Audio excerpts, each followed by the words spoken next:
Northern Tennessee, 2004.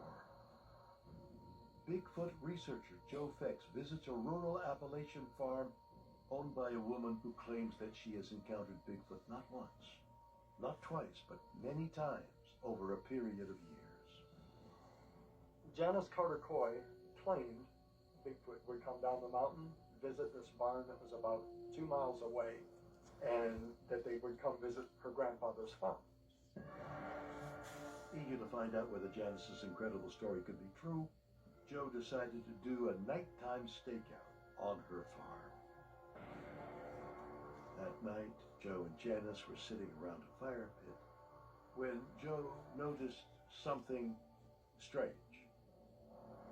As we're talking, I see between these barn structures 2 very bright, very vivid lime green lights, and they're floating across this open area between these structures.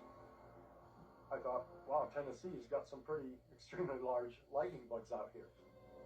But the green lights started to come closer to him, and Joe realized that what he thought were fireflies were actually glowing eyes.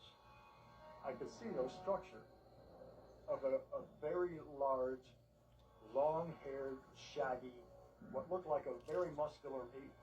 And I looked over at Janice, and she's just looking at me with this grin. And she says, he wants to know if you're going to go back to Colorado and tell people you saw fireflies. How Janice would even know that that thought even entered my head, brief as that thought was, I really have no idea.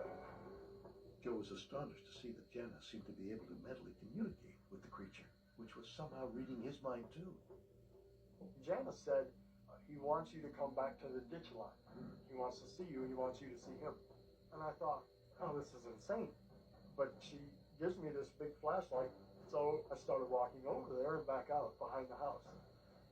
And I pointed the light forward, and here in this open area stood this guy that had to be about 8 or 9 feet tall. I've never heard or seen anything like it in my entire life.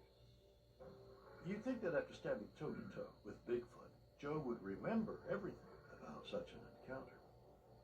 But as it turns out, Joe's memory is a little fuzzy.